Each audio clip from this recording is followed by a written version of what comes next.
Karena dia sudah divonis masuk neraka, karena dia tidak mau tunduk kepada Allah ketika Allah menciptakan Nabi Adam, kepada iblis, sujudlah kamu.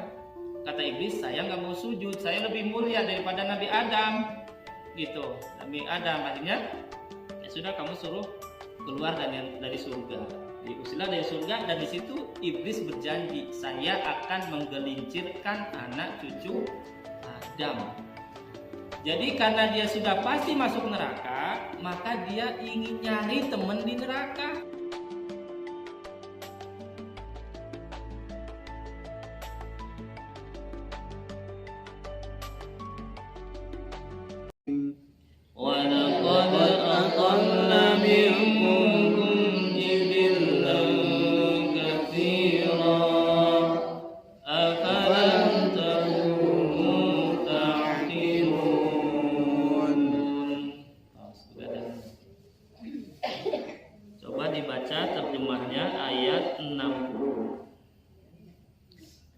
Bukankah aku telah memerintahkan kepadamu, wahai anak cucu Adam, agar kamu tidak menyembah setan?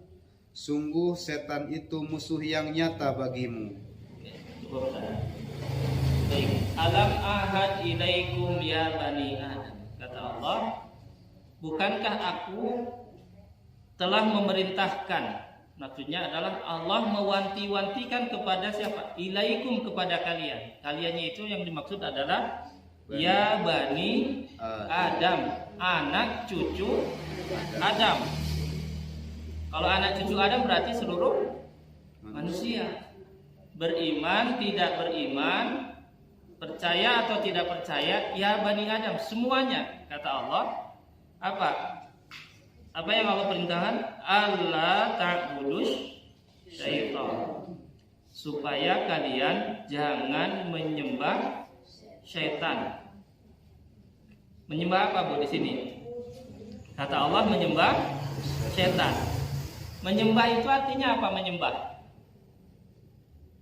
Menyembah itu bukan berarti ungkat-ungkat, sujud, nggak mesti gitu.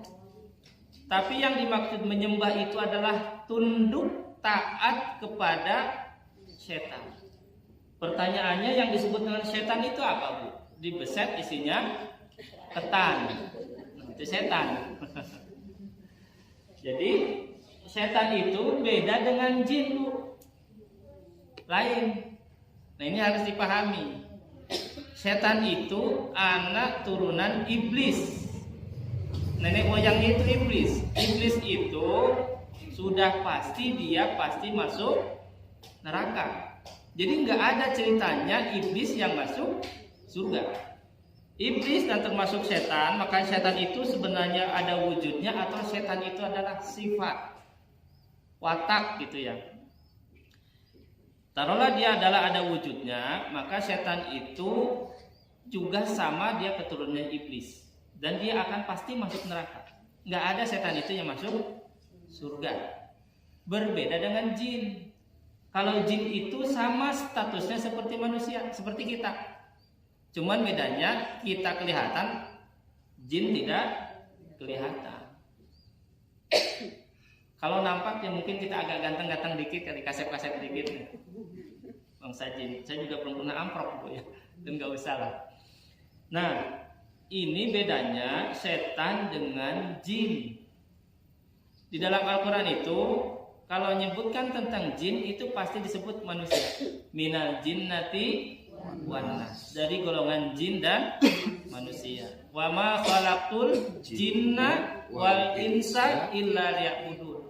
Tidaklah kami ciptakan jin dan manusia kecuali untuk beribadah. Jadi jin dan manusia itu sama. Samanya apa? Sama statusnya, sama tugasnya seperti kita. Kalau kita suruh sholat, jin yang hidup saat ini juga suruh sholat. Kalau kita suruh baca Quran, jin juga sama seperti sekarang suruh baca Quran. Dari mana tahunya? Ada dalam surat Al-Jin. Juz 29 ada surat namanya surat Al-Jin di situ. Surat jin. Makanya kalau di Makkah itu ada masjid jin. Masjid jin gitu ya.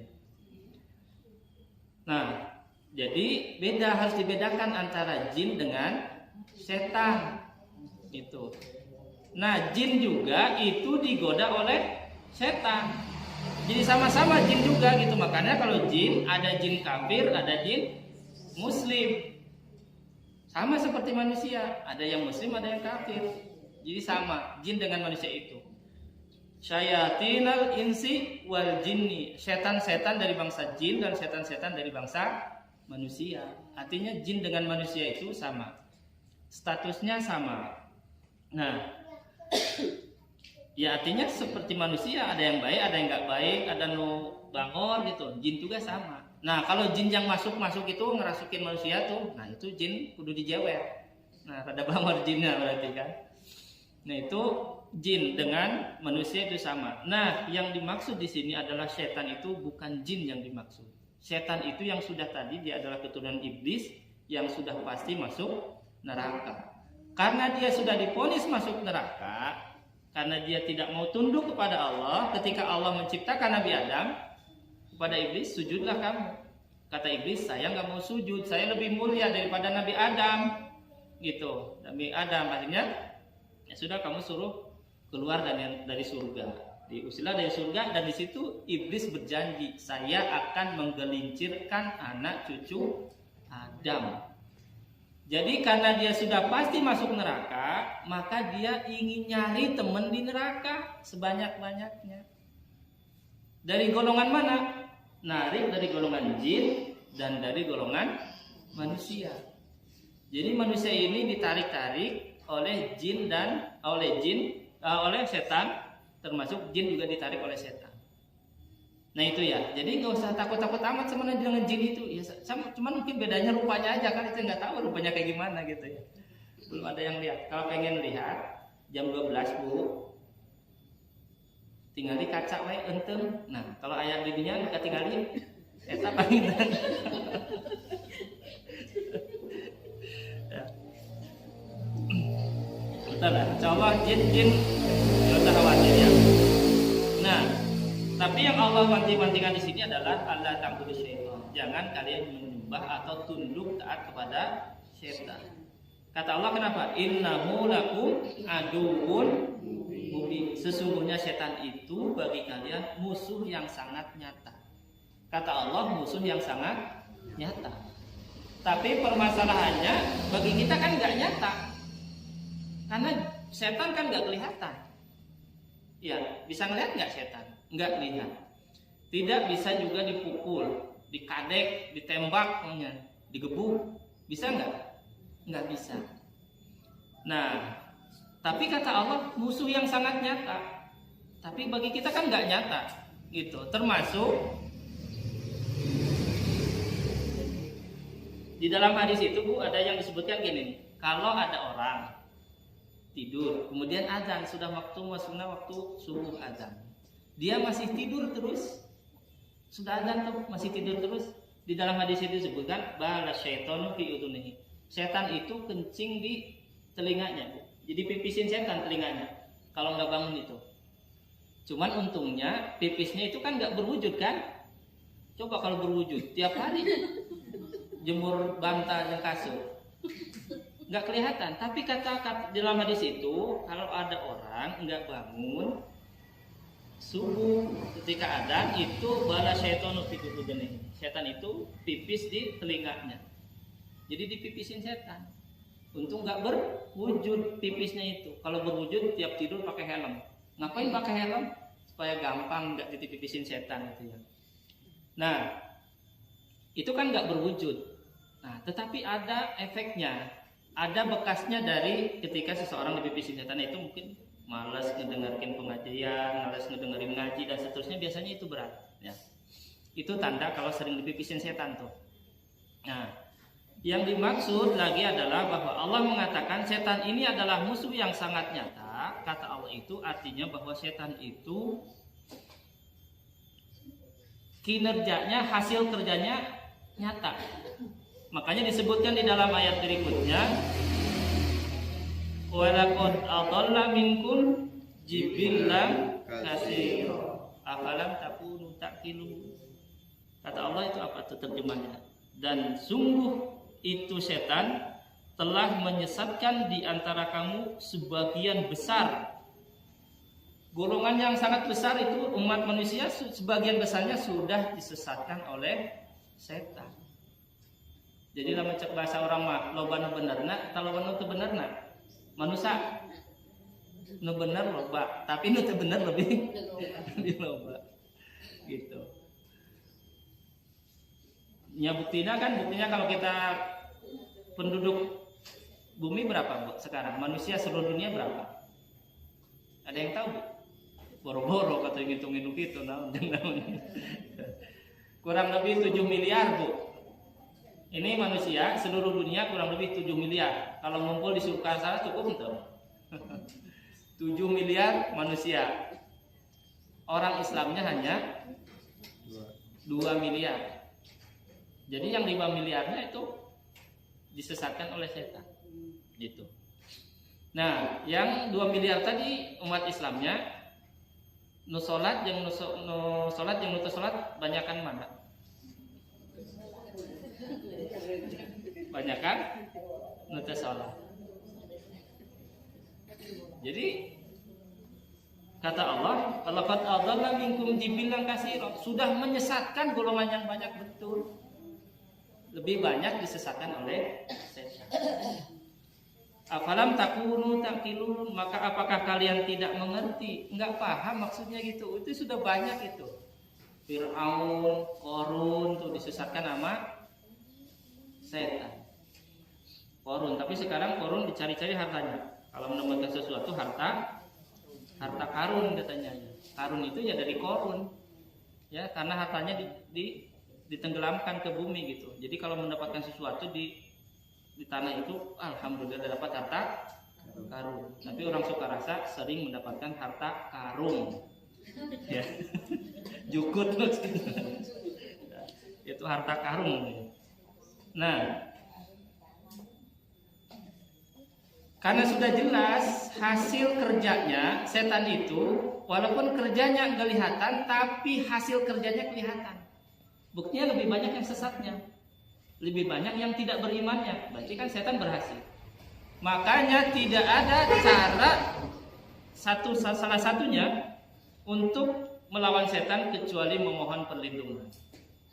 Memohon perlindungan kepada Allah.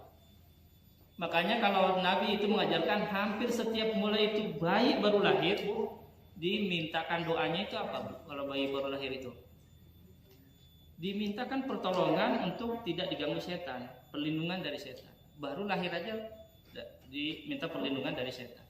Allahumma inni u'iduka bi kalimatillahi tamati min kulli syaitanin wa hamah wa min kulli ainin lamah. Itu doanya kalau anak baru lahir itu bacain doa itu.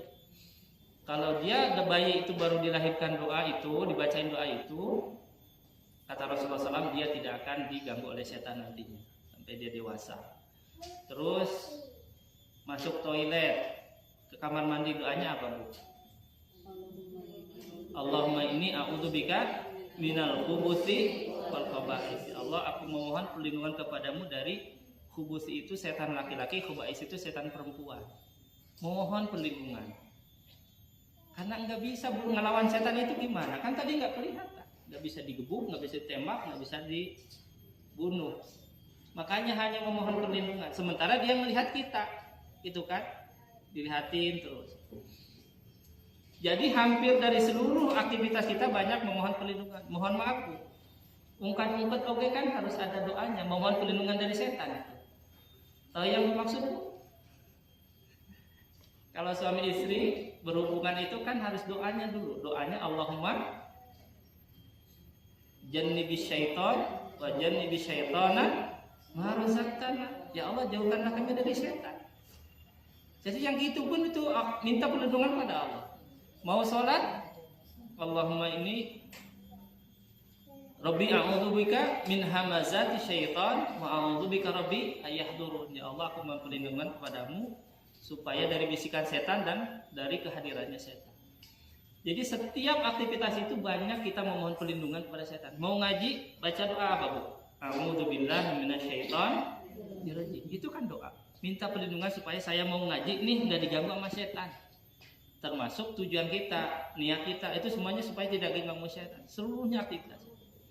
Makanya perhatikan Bu di dalam surat Al-Falaq dan surat An-Nas. Nah, kita akan bahas insya Allah sampai jam 12 nih. Coba dibuka surat Al-Falaq, surat An-Nas. Ini sedikit saja, sekilas. Makanya dianjurkan Bu, ini surat ini, dua surat ini termasuk surat Al-Ikhlas, dianjurkan dibaca setiap pagi dan petang atau sore hari. Dibaca setiap habis subuh dan setiap habis maghrib dibaca 3 surat ini. Maka insya Allah Allah akan jaga, Allah akan berikan perlindungan kepada kita semuanya dari gangguan setan.